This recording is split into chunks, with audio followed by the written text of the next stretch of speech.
Love staying informed?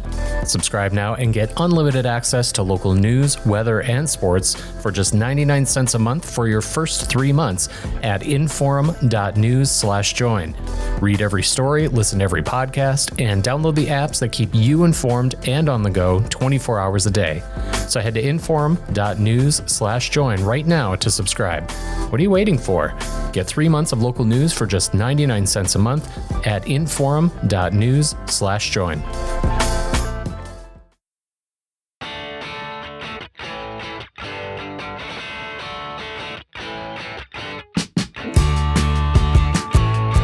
Welcome to Plain Talk. Happy to be with you. And, on Monday we had a wrap-up of a very, I would say contentious. I think contentious is an appropriate word for it.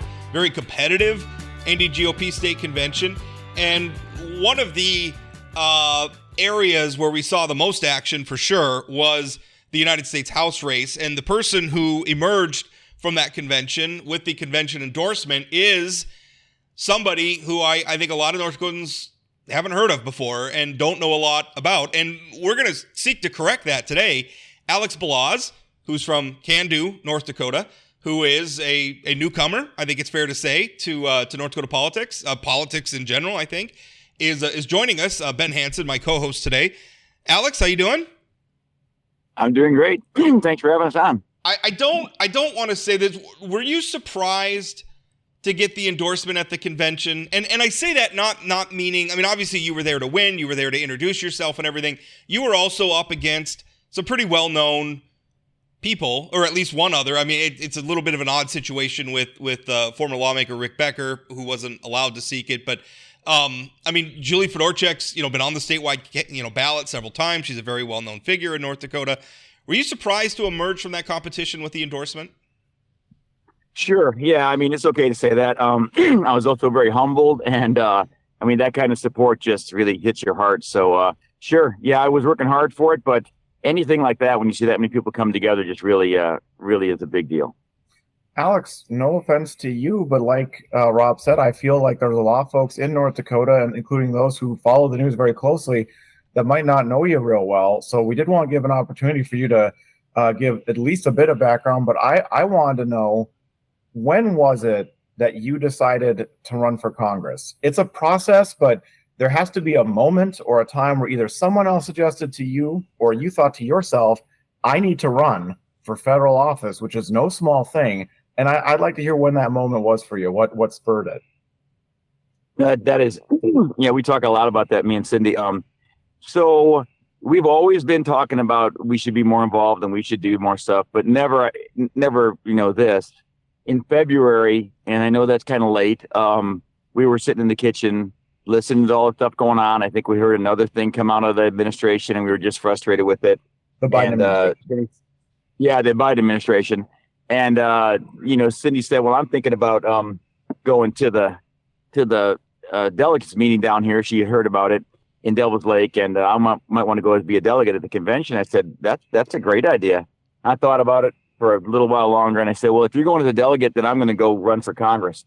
So at the kitchen table there, that day is when we decided. But I can tell you, it built up a long time before that. I mean, if somebody asked me this yesterday, I'll tell you what, the frustration I felt after the way the Biden administration mishandled Kabul and depth of those, that just stuck with me the whole time. And we're very comfortable, very fortunate, but we decided that day we had to do something about it. I'm sorry, mishandled. Which was that again? I didn't quite catch it. How he mishandled the evacuation from Kabul and shutting down Afghanistan and the deaths of those soldiers, which was a travesty. We just said we got to get involved. Alex, tell us a little bit. I mean, right now we're looking at a Republican Party that in many ways is divided, and really I think that was one of the messages that we came out of the convention with, and a lot of that divide I think is between, at least as I perceive it, more traditional Republicans and sort of a new wave of Trump-style populist Republicans. How would you describe yourself? Now, I perceive you as maybe being in the Trump camp, but maybe I'm wrong. So where are you on this? Are you a Trump fan? I mean, is he somebody? He's somebody. And in addition to that, I think a couple of key questions is: do you feel like Trump won the 2020 election? How do you feel about that? So let's take it one at a time. So, yeah, I guess you could call me a Trump Republican, but let's be clear about it. I'm the first one in the kitchen to say, why did he have to say that after all the good policies and all the wonderful stuff? So there are times when I think that he could be more Reagan-esque, yeah, and I'd love to have that kind of leader. But the reality with his policies and getting America on the right track, I don't think anybody can question how well that went. Just to go back at 1 second, so one of the reasons I got in so late is because I really didn't understand politics, and it was a big process. I was behind on that. With regard to the last part of that question, let me see if I'm getting to it. What were you asking about? Whether I'm a Trump guy and what else? The 2020 election. 2020 election. Do you think? Oh. I mean, did Trump win or was it stolen? Well, this is my obviously the process that we went through as a government put Biden in office. And if we as a country can't have a smooth transition, then we're nothing. But there is an issue and always will be an issue with fraudulent votes in that election. And I am sure in some other elections. But I do believe, and you will hear me talk to Democrats about this. If I ever do, I'll say to them, will you not even give me one fraudulent vote? You're going to say that not even one bad vote happened in that election. And they stand on it and they say, no, it was perfect. And that's the point where we just disagree. I think we all know that there's a process they could have gone through to check those votes. They decided not to, and that caused a lot of people a lot of bad feelings. Do you feel like, and I'm sorry to drill down on this, but I really want to make it clear. Okay. I mean, when Donald Trump, was standing on stage at a rally and saying, the people in jail who have been tried and convicted for actions on January 6th, they're in jail, and he calls them unbelievable patriots. Do you agree with that sort of a sentiment? So there's two groups of people that were there that day. First of all, there's no insurrection because they didn't charge anybody with insurrection. I mean, we're a rule of law nation, and if you want to call it insurrection, you got to charge them. And then there's a whole group of people that just walked into the Capitol, expressed their opinion, walked around the Capitol, didn't do anything at all. No one, and I'm certainly never going to support anybody who broke a window, attacked anybody, whatever. And we know that's a really small group. So let's drill down even further. Should those people in jail get a fair and timely trial? Yes. A lot of them are being held, and it's inappropriate without any kind of charge like that. Maybe they walk down there when I give them trespassing and they're still in jail. If you really want to get justice, the people that broke a window, they pay a fine, they get whatever, or if they hurt somebody, they get that. But we're not doing that. We're taking a whole bunch of people, a whole broad brush, and still searching for people that walked onto the Capitol, which the people own. And they walked on the Capitol, I get it, but they didn't break a window. They didn't hit anybody. So I think we as Americans know that what's wrong, that what happened afterwards. Alex, am I wrong? I was trying to find a website for you. I found a Facebook page, and the first one was on March 31st. Do you have a website? Are you still kind of in the process of setting up a little bit of the campaign? I didn't really look for a donation site, but I don't know if there is one for you yet. Yeah, we're all set up. Actually, on March 28th, on my birthday, we actually got everything up and running. It was a day before, but you got to test everything, right? So there's a website. It's alex@northdakota.com, I think. I'll get it exactly right, and I'll make sure you have it. And then there's the alexfornorthdakota.com. It's a donation site and a website, and we're on Facebook. I'm not very good at it, to be honest, first time, but everything's up and running. Yep. Yeah, I don't think we need more congressmen who spend more time on social media, so that might be okay. Yeah, you're telling me you're not good at social media. I kind of like that.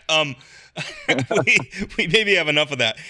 One thing that I was really kind of surprised at. I mean, I having covered politics in North Dakota for more than 2 decades now, I've seen a lot of people, jump in, jump into a race and they're first timers. And I mean, I want to say, first of all, I think it's great. I mean, we have a process; it's open for a reason.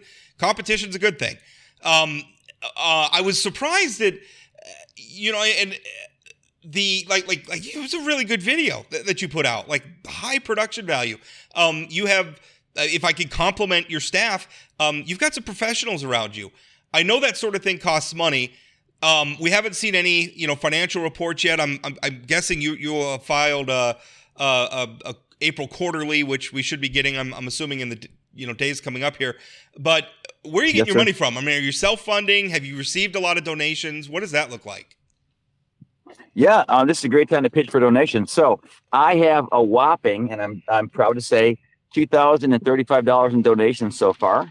Thank you to everybody out there. and everything else is self-funded. So I sat down with Cindy at the kitchen after she gave me my allowance for the week, and I said, look, if we're getting into this, it's going to cost a lot of money. And so we didn't fund anywhere near the level of anybody else, but we paid for our piece at the convention there, and we pay for our gas and our signage and the rest of the stuff and pens, and we're going to do that until people, I guess, get to know me and donate. So yes, and we're really careful with the FEC thing. We're filing everything and submitting. So you should see that. We've already done that filing, so you should see that. Alex, you're in a busy Republican primary come June.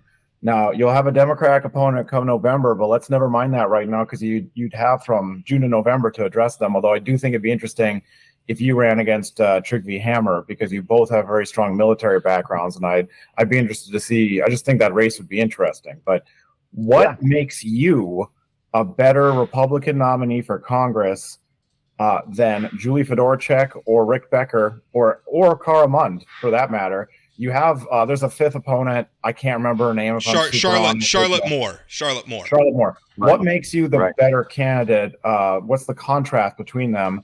And you're the endorsee of the Republican Party. Have you had any conversations with Sandy Sanford or Republican Party folks about supporting you structurally, financially in the June primary? Because frankly, Rick Becker has $800,000 according to him. Julie Fedorchak, I'm sure, has something in the six-figure range. You've just said you do not. So therefore, in order to win, in my mind, you're going to need some party backing in order to financially compete. So what makes you the better candidate? And then what's your relationship like with the Republican Party's infrastructure?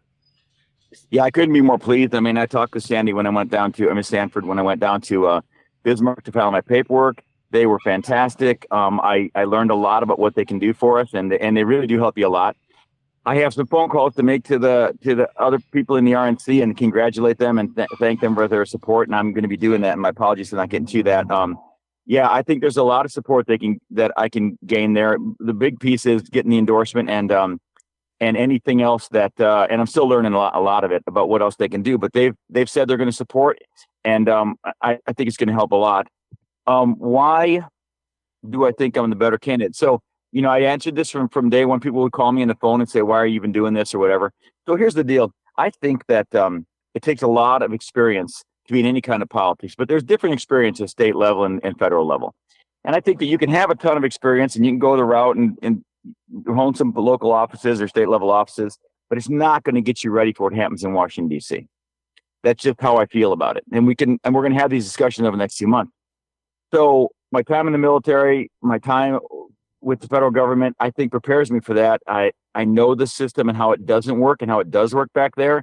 I think I'm going to snap in. I'm ready for it a lot faster. We don't have time on November 7th to spend a year getting used to Washington or understanding that. And I'm not saying they couldn't do the job, another candidate, go back and learn it. But you've got to be ready right now to turn this ship. And if Trump's going to get in office and do all these things that they say we need to do and turn the ship and change things and drain the swamp, if you want to call it that, but we've got to actually do legislation. We've got to get things done, and you got to be ready on day one. You have mentioned, obviously, your military record a lot. I mean, it's a big part of your resume and certainly a big part of you promoting yourself to the voters.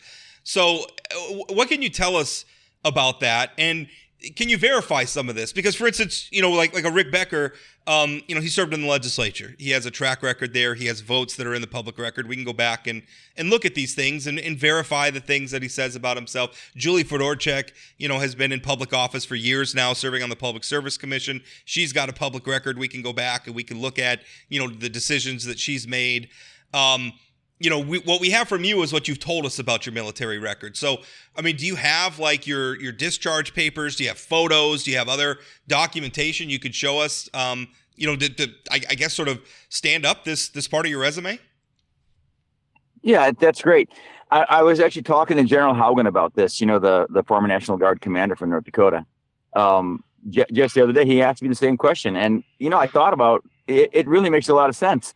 People we should ask that question, and I probably should have showed it from day one. So yes, I have all the DD-214s and all the rest of the paperwork. In fact, this weekend I'll be talking with General Haugen and just bringing them down there. Although We've talked for hours on the phone already. So could you send them to me? I mean, I guess as a reporter, I'd be interested in seeing them. Yeah, I talked to the guys handling it, and I want to be really straightforward. You guys need to get those, but I got to figure out how to handle it because they're very sensitive documents. And I guess in this day and age, if they get out there, people kind of manipulate it and put them back out. So maybe we work together to figure out how to do that, Rob. I don't know exactly how to do it right to make sure I get the information to you and still protect the documents. So I'm done talking to Sandy about that too, Sandy Sanford. So I know she needs to see a copy of them. So. Alex, you're running for federal office, so if you'd be elected, you'd be North Dakota's lone voice in the U.S. House. So we got to ask you some federal policy questions, of which there are, of course, many. But last week, or maybe this week, it doesn't matter. Donald Trump came out and said that he was not, from what I could tell, that he wasn't in favor of a national abortion ban, but he wanted to leave it up to the states. There are those in the pro-life movement that do not think that is kind of the guarantee of the promise of the pro-life movement, because that still leaves states to decide when abortion could be legal or how many weeks along a pregnancy. Do you have a side, or have you thought about your stance on the issue if a federal abortion ban period came across your desk, if a 15-week ban? What is your stance on that issue? So I'm obviously pro-life, and the answer to me this other night, the answer is no on a federal abortion ban. I think if you're asking federal government to be more limited and to step out, the last thing you do is to ask them to step back in and overrule the Supreme Court when they pass it down to the states, which is really the most constitutional thing to do. Now, where do we go on 15 weeks or 6 weeks? I mean, I'm a conception to death kind of person, and I looked at what the North Dakota law says about that, and I'm in agreement with what the North Dakota law says about that. But there are people, and we need to have this conversation, that need more teeth in the law. And I think I understand what they want. They want to stop this, okay? And they want to do it by any means necessary. But there's a couple things that I think as Republican conservatives need to do if we're going to really talk about this, not a 30-second soundbite. And that is, what are we doing so that there's another choice for women that need that choice? Are we supporting this foster care? Are we supporting adoption? Are we supporting them as much as we can? Because we're willing to put all the time and effort into punishment, and we're all the time and effort into corporations and other people that provide abortions. And what are we doing for people that say, hey, I just really need help to carry this baby? And I really think we need to have that conversation. Does that include government subsidies for those programs, like foster care programs and child tax credits, things like that? I think that's a state issue. But if you ask me, do I think that we could take some reduce some federal tax dollars and give it back to people? Yeah, that's an easy one. I don't think we're gonna make or break the U.S. budget on giving a mom a tax credit. Alex, let's switch to foreign policy a little bit. The question of Ukraine has convulsed the House Republican caucus right now to the point where it seems very hard for them to get any business done. We may see another battle over who is going to be speaker, essentially the leader of the House Republican caucus, the one that you're campaigning to join. So, I mean, if you were elected and you're in Washington, D.C., how do you feel about funding for Ukraine? So you've probably heard me say it before. It's America first. We've got to take care of the things in America. I'm not going to go through the whole list. You know what they are with the border and the rest of the stuff. Once we look at that, though, there's 4 and 8 issues that we need to do that support America's interests and make us a safer nation. So would I do Ukraine funding the way they're doing it? No, not at all. Would I look at supporting another force that is stopping communism and socialism if it meant helping Poland or helping other people train soldiers and sending in American weapons because they're better than somebody else's? Absolutely. But it doesn't cost $60 billion to start with, and it's much better run. There are government programs that are run exceedingly well. And the myth is that you're just throwing your dollars away. And that's not true, because the good hard federal workers are watching every single penny and they're making them count. So those special forces troops forward, training people and other things, yeah, that stuff works. And American people need to know the truth about it. So the situation with Ukraine is unfortunate. I mean, it's ongoing. And, however, saying America first and we've got to solve problems here first. I mean, that's fine, except that the Russians are in Ukraine now. And Ukraine needs bullets and money now. So you say, would I do Ukraine funding the way they're doing it now? No. Is there any way that you would fund Ukraine? I mean, how would if Alex Balazs was in charge of it, how would you fund Ukraine, if at all? Yeah, that's simple. That's a one-day answer. I'm not saying you got to take everything and spend the money here first. You just say, I'm putting this money here in America. I'm taking care of our people. and then we're going to send those. And it is a longer discussion, but Robert, I'll just tell you. Then you give those people the order that do this. We do foreign military training all the time. Go forth, train those guys, send them back in, get the weapons they need, and then we'll build the weapons back here and keep Americans employed, replacing those weapons. That's a 2-day. Isn't that what we're doing? I mean, it seems like that's what we've been doing. Is Ukraine has been getting ammunition and things from our stores, and then we're essentially replenishing it by manufacturing new stuff for ourselves. I mean, I feel like that's already happening. Yeah, but Robert, it's not accurate. So I'm not saying you're not accurate, but the whole story's not accurate. We're hamstringing people. We're giving in dribs and drabs. If you listen to the spokesman for the administration, they're counting out weapons and stuff. That's how you do it. You do it to win. You give it to the military to say with the other forest service guys that are over there at the embassies, and you make it work now. I can't emphasize enough that this administration has hamstrung the operation. They make it look good because they want to milk money. They're not running like a real mission. So would you support a more fulsome support, like a more immediate support for Ukraine? Yeah, sure. Why? Why are we delaying simple aircraft that another nation? Why did we delay the F-16? Another nation wanted to give them to them. They were ready to do it 2 years ago, and we stood on their necks. Come on. That doesn't make any sense at all. Alex, let's go through, since you're running for federal office and get to vote on federal budgets, let's go through the classic FDR LBJ programs and see where you're at on them. Do you have any thoughts or philosophy on Social Security, Medicare, Medicaid, as far as what Congress should be voting on for the next budget? I mean, we don't pass budgets anymore. We pass continuing resolutions, to my infinite frustration. But where would you like to see those programs go? Well, I think we have to maintain Social Security as it is and stop touching it as a loan program for other government programs. I'll be honest, this Medicare thing about Medicare for everyone and all the rest of this stuff, this is a super big issue. And I would be remiss if I just told you today I have all the answers. But I see a lot of these programs that just get inflated and thrown around as ways to get votes, and that's not the way to do it. In fact, I just heard that the other day that even though I'm in TRICARE, being a vet, I have to sign up when I'm 65 for Medicare and pay a fee. I'm like, why? I have good care. Why would I burden that system further by using it? So I gotta get better on that and smarter on it. I can give you a better answer on it, but the Social Security system for sure needs to stand and it needs to be left alone. Alex, you're going to be joining. I referenced this a little bit, with the Ukraine question, but I mean it's a House Republican caucus that is, I think, could fairly be described as being in chaos. I mean, Democrats, whatever else you want to say about them, are pretty unified. I mean, they're pretty organized. Republicans, I think, are not. I mean, even to the point where we're down to a 2-vote majority in the House of Representatives. As a matter of fact, I was just thinking about this. The man that you're running to replace, Kelly Armstrong, if he's elected governor, he gets sworn in on December 15th, which leaves about a couple of week, maybe 2 or 3 week window, if I'm doing the dates in my head right, where we're down to 1 vote, essentially, in the House of Representatives, assuming nothing else happens. So you've seen people leaving early because of the dysfunction and everything. If you're elected, North Dakota has 1 member of Congress to send into this fray. Yep. How do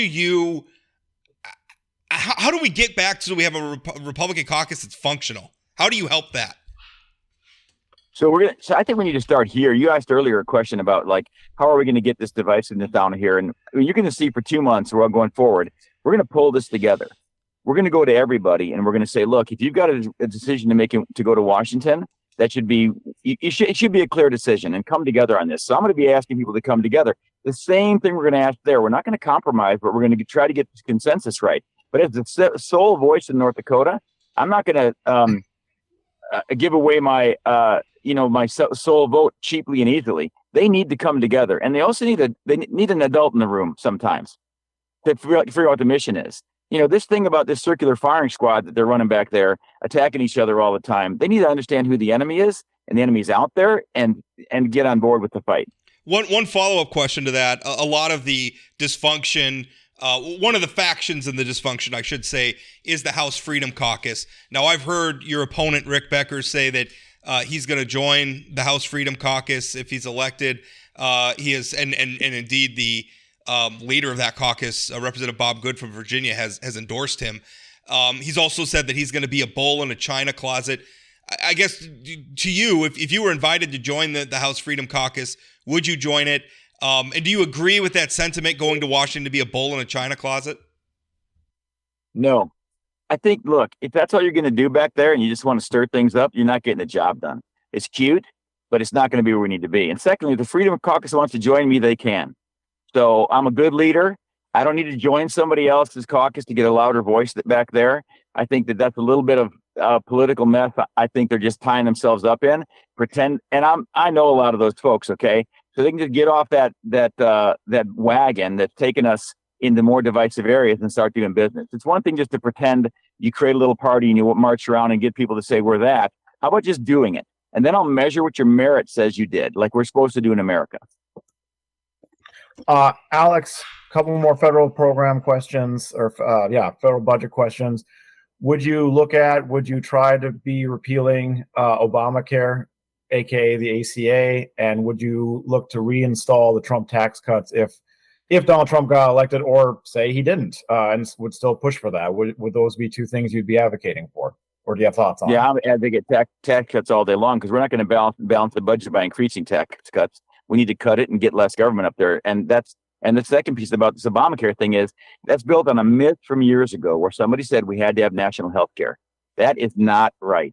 That putting federal government involved in medical care would be a lot like, me sending my lab into the legislature and pretending he's going to get the votes right every time.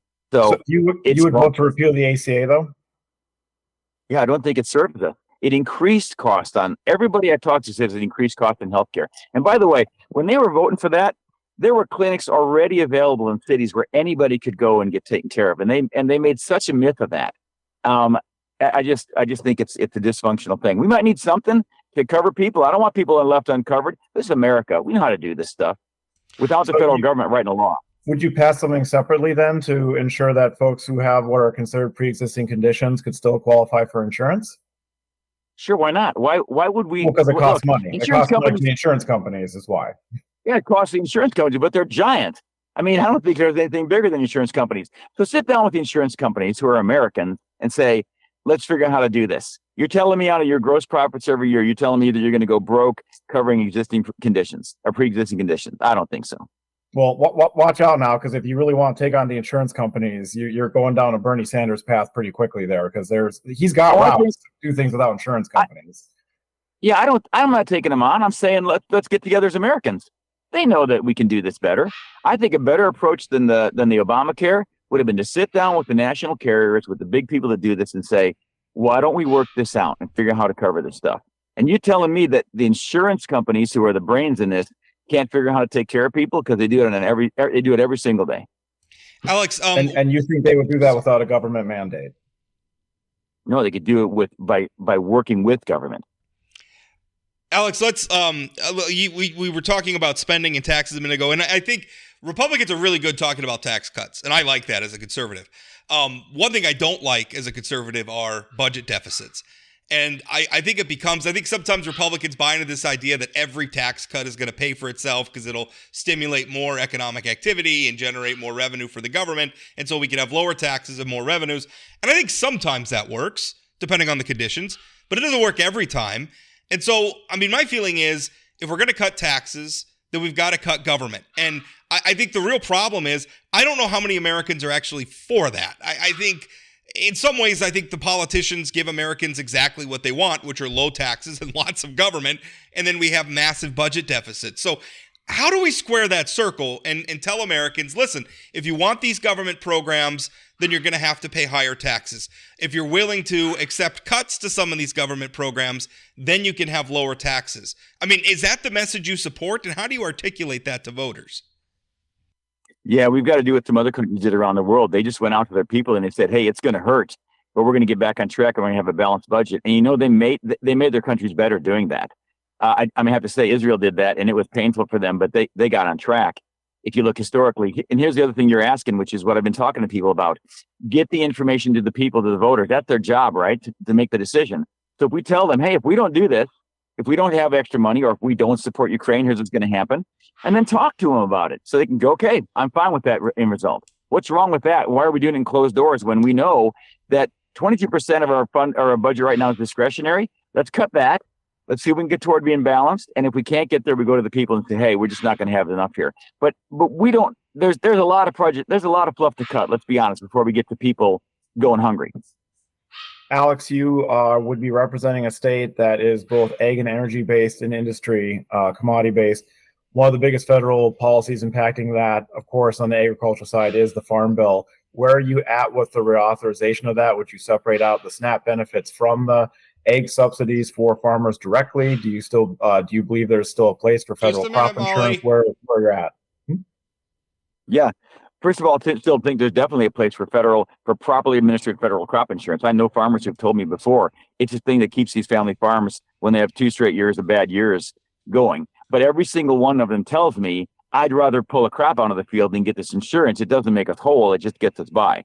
So I think that's important, properly worked. I know I've heard all the discussions about it, how it's inflationary and stuff, but when I talk to the smart people, we can get more into this, but I've talked to people about this, and ag insurance, crop insurance is super important. And I think the federal government should subsidize it because it's so expensive. And we can go into that. However, going to the other question about the other part of that, sorry? The SNAP benefits that are put in with the Farm Bill. The authors would say they need it there in order to get urban representatives to vote for it in the House. Now, but I don't know. What is your thoughts on that narrative? What do you think about the SNAP benefits being part of that Farm Bill program? Yeah. So, on the 12 budget bills we're supposed to pass in the Congress, everything's on 3 of them, they're really tied together. And ag is a great example of that. They got SNAP and WIC and everything tied in there. And I'm told you can't get your ag bill through unless you let the East and West Coast vote on your SNAP and WIC. In a perfect world, that belongs somewhere else in the budget, because it really, except for the fact that farmers produce the food that goes to WIC and SNAP, the reality is that it's probably not handled in the best way right now. And then you get to the question of, how do we get the ag bill through if we peel those out? And I've been told it's impossible. I don't know. If we're saying, does it work right now? Yeah, it's a big bill, but it still takes care of people. And I know people on WIC who really need it. So, well, I'll tell you what, Alex, I appreciate it. You promised us 30 minutes. We got 30 minutes.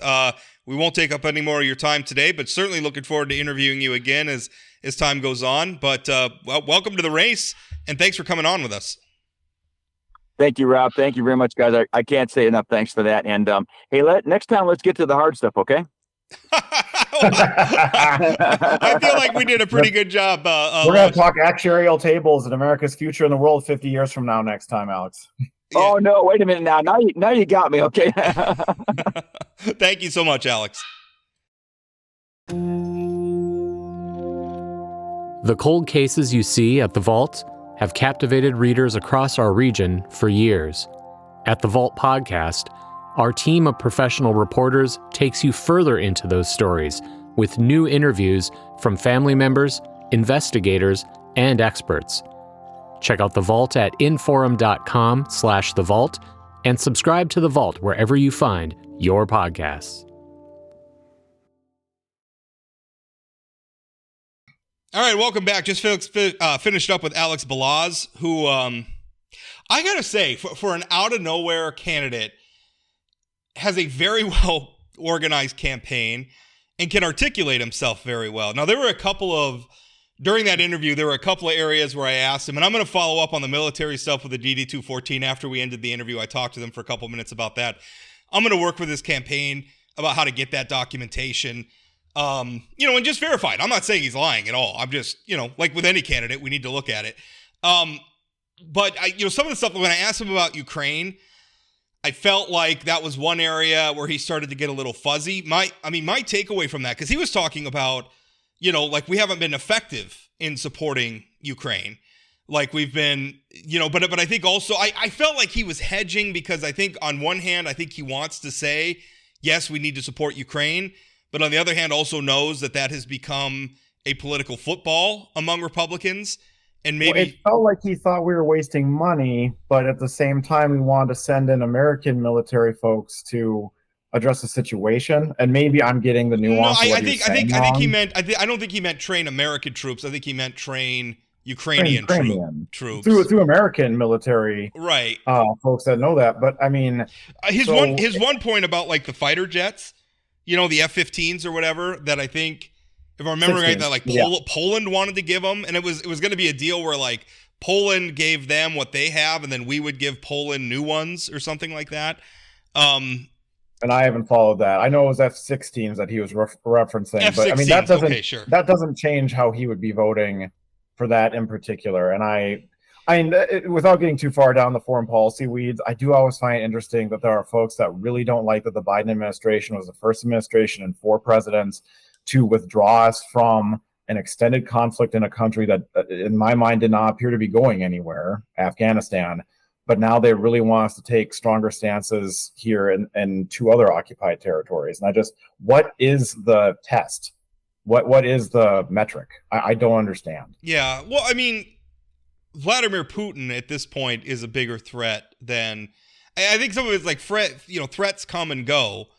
And what's active and what's not. Sure. What's active and not. What's not. I mean, my argument. Talk about that as a metric. It was time. It was time to get. I think you could say that it was time to get out of Afghanistan while also saying our withdrawal was too precipitous, and we left a lot of people behind. We left a lot of equipment behind, and that wasn't good. And that was his point. I think that was his point. It was an interesting interview too, in that, like you said, he's very articulate. I can't think of another person who came out of the blue on the political scene. I think it's fair to say he hasn't ran for an office before. I meant to ask him specifically if he had ever run for anything locally before, and I forgot to get around to it, but I'm pretty sure he hasn't. He certainly hasn't been in the state legislature like Rick Becker. He hasn't been on the Public Service Commission like Julie Fedorchak, 2 of his opponents in the primary. So that is very interesting. Interestingly, his main resume point is his time in the military, which is his Democrat opponent's main resume as well. Trigby Hammer has a long career, and I believe it's the United States Marines. Right.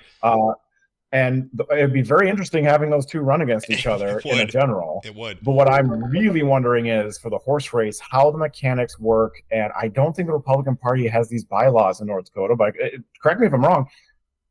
We just had Alex Balazs admit that he does not have a ton of money. He said, according to him, he has about 4 digits worth of campaign funds. $2,035 is what he said. He said the rest is self-funded. Now, I don't know what's the scope of his personal wealth that he can self-fund. I mean, is he a millionaire? I don't know.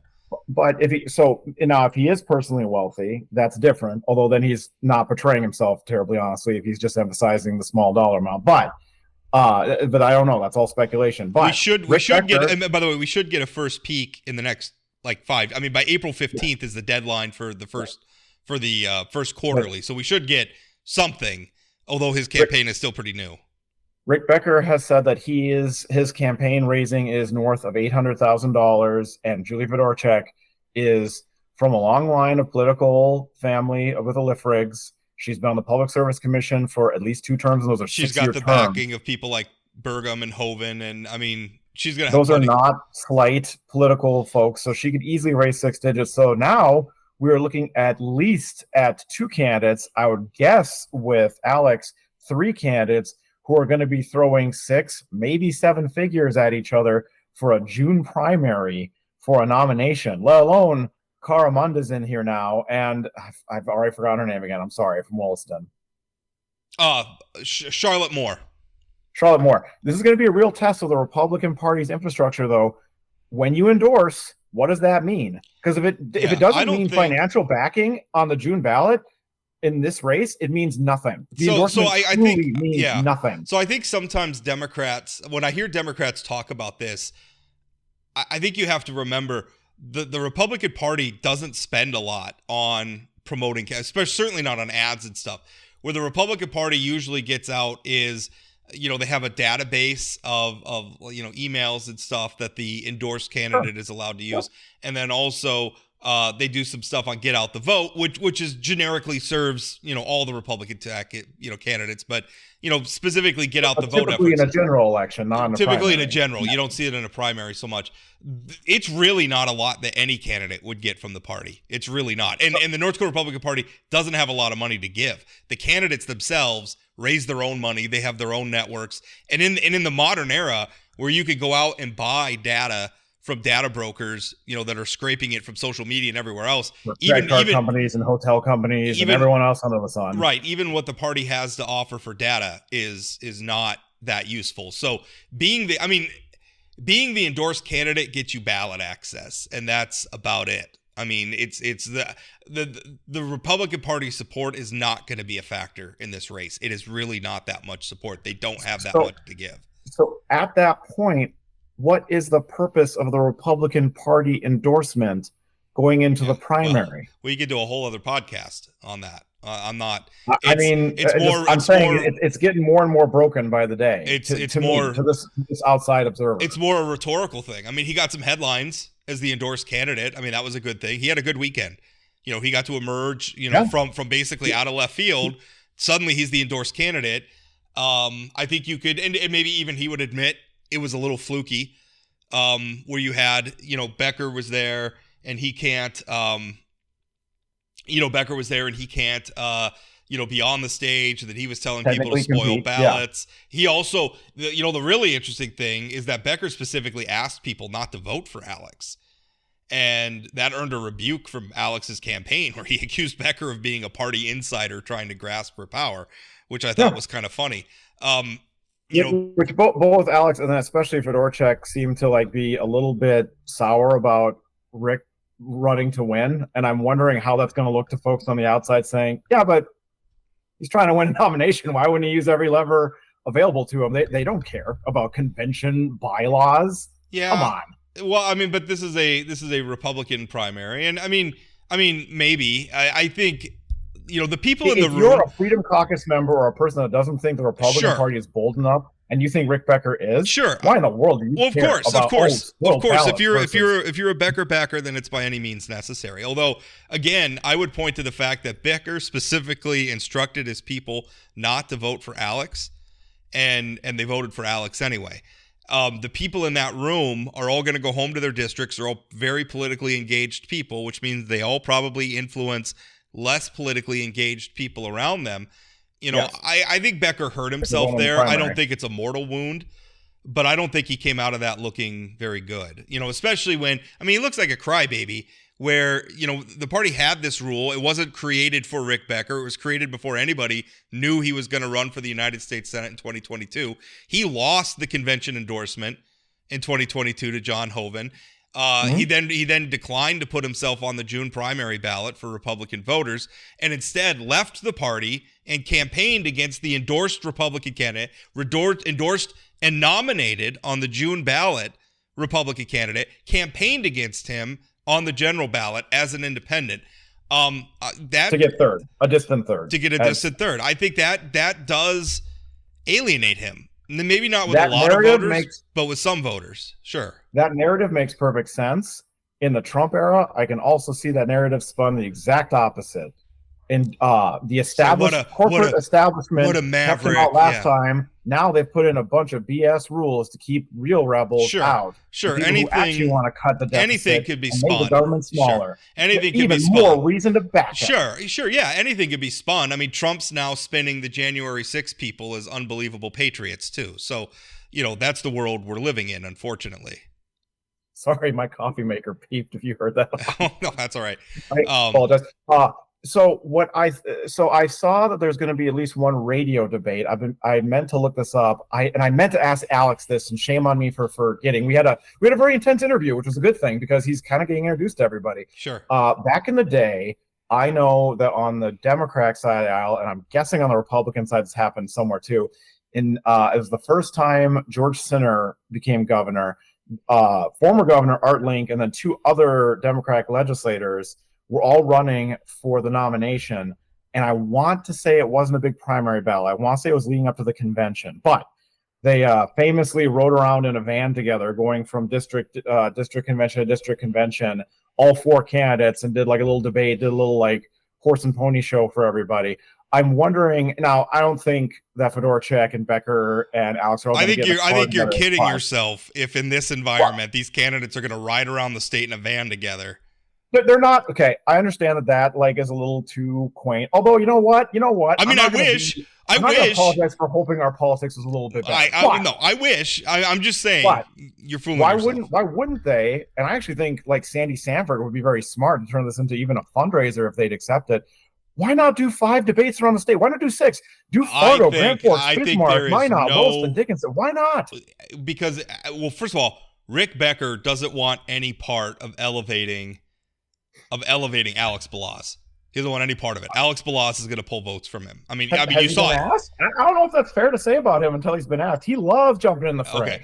I don't know. I am telling you, there is no. I mean, maybe. I would debate with him already. I would be shocked. Well, he has to do some debates. I mean, the idea of touring the state with Alex Balazs, there's no way that Becker's going to go for that. Maybe they're not in the same way, but like there's 6 debates set up once a week or something. They invite the local Republicans. That just makes sense to me.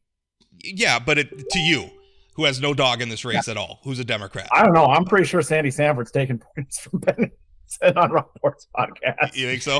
They listen. They listen very closely.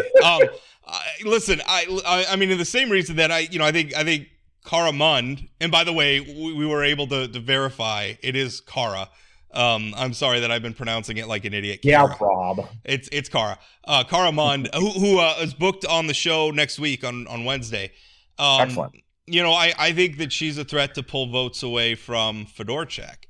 I also think that this Charlotte Moore, when you look at the people who signed the petition to put her on the ballot, I think that was the Becker crew trying to play some 4D chess, and they're thinking, well, if we put another female name on the ballot, that'll pull votes from Julie. I don't know why else they would put that candidate on the ballot, but whatever. Can we talk a little bit about, well, 2 things. One, in order for anybody to appear on the November ballot, that means legislators, statewide elected officials, you need to get enough votes from your own party to cross a threshold. Now, it is a very minor threshold, but speaking of someone with personal experience of the Burgum 2016 primary, I think this busy of a Republican primary is a real threat to Democratic legislative candidates to not even get the votes they need to be, they're endorsed. Yeah. They're running in their primary. They may not get onto the November ballot. Well, I was thinking about that. So are you're thinking that Cara Mund is the big draw for Democrats to cross the aisle? I was already worried that Democrats wouldn't have any reason to vote in their own primary, so they'd say, well, maybe I'll vote for Julie. Well, they do now. I mean, and now they have someone who's explicitly, in my brain, explicitly pro-choice running on the Republican side. So there's a strategic thought, hey, if you're a Democratic voter, I want a pro-choice candidate. Why not just vote for Cara there and Trigby in November? Okay, not just explicitly pro-choice, though, but explicitly pro-choice is promoted by a left-wing talk radio host endlessly. It has held, last cycle held fundraisers with prominent Democrats like Representative Carla Rose Hansen, former Democratic Party chair Tom Dixon. I mean, she's in many ways endorsed by Democrats. Now, the one thing I'm wondering about how many people are going to cross over, because on one hand, it's one thing for them to vote for an independent in the general. It's another thing for them to cross over. Remember, the last time they crossed over was in 2016 for Burgum, and I'm wondering I'm remembering how many Democrats are feeling burned by that, because look at Burgum now. And even then, when you're saying Burgum was a relatively new political entity, but he'd been known around Fargo for a long time, you could say he could kind of govern how he wants to as governor. Now, I think he wound up being very conservative by those voters. He definitely ended Cara up. is running to join Mike Johnson's House Republican caucus, and there's no other way to slice it. I think that makes it tougher for Democrats to cross over this time. There's also lingering resentment, I think, among some Democrats that last time, they had an endorsed candidate and that candidate was pushed out of the race in favor of Mund.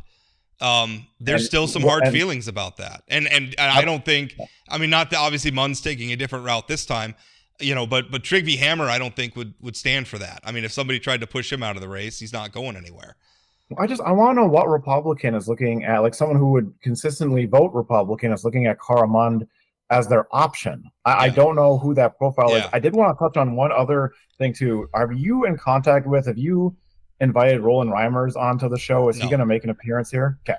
I wanted to say Roland Reimers, I feel like, is a known entity at this time. Like, he's run over and over and over again. I'm beyond frustrated with the man, because my understanding of him is he would consider himself to be very conservative, and he hasn't gotten the Republican nomination. He's ran as a Libertarian multiple times. He does not believe, to my knowledge, in government programs, government subsidies. He does not believe in most Democratic Party platforms. Democrat. I'm guessing he would have voted he'd be in favor of privatizing Social Security. So it is beyond disingenuous to me to run for the Democratic nomination for Congress. Yeah. That is a really bad faith candidacy. It really bothers me. Honestly, maybe I'm wrong, and he can come on. If I'm wrong, I hope he comes on and tells me. Well, I mean that's why I struggled so much with Munn's candidacy last time. It's like she's running and she's like, I'm a Republican, but I'm like Joel Heitkamp's favorite Republican, and Carla Rose Hansen is raising a bunch of money for me. I mean, that she gave to me, a few examples of where she agreed with Republicans, at least. I'm not saying your points don't stand. I mean, Josh Boucher, Reimers, I don't believe agrees with Democrats on anything. Josh Boucher could also list several things that he agrees with Republicans on. So I don't. Yeah. I mean, listen, You're not wrong. It's disingenuous, and I mean that's something it's very hard for me to get over. I don't say that. I don't say that with enmity towards Cara Mund. I mean, I think she's trying to do what she's going to do, but to me that's just a fundamental disconnect in her approach to politics, and it's a tough thing to get over as a conservative voter. But I am interested. Come on the show, though, and you're going to ask her those things, so we're going to find out. Her path to victory, I think, lays with if she can get enough Democrats to cross over. If she doesn't get Democrats to cross over, then I don't see how she wins as a pro-choice candidate in a Republican primary. Most interesting primary we've had in a long time. I also have no idea how to handicap that race. It's going to be a tough one, but we got to go. Ben, thank you so much for sitting in today. On Friday, I was trying to get James Bartlett. I can't get James Bartlett, the superintendent candidate, to come on the show. Every time I write, he says he doesn't have time for interviews. I watch him doing interviews with others. I think he just doesn't want to come and take questions from us, because on this show, I think we ask tough questions on this show, as Alex acknowledged. And sometimes candidates don't like to take tough questions, but when I was telling Alex, I kind of put him through the firing squad of questions, but he took them well, and he's running for federal office. These are issues he's going to vote on. So. Exactly. All right, Ben, thanks for your time. Thanks for listening. We'll talk again.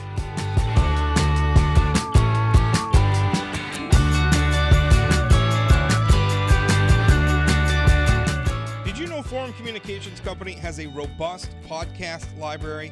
At inforum.com/podcast, we have everything from politics, sports, true crime, outdoor adventure, and more.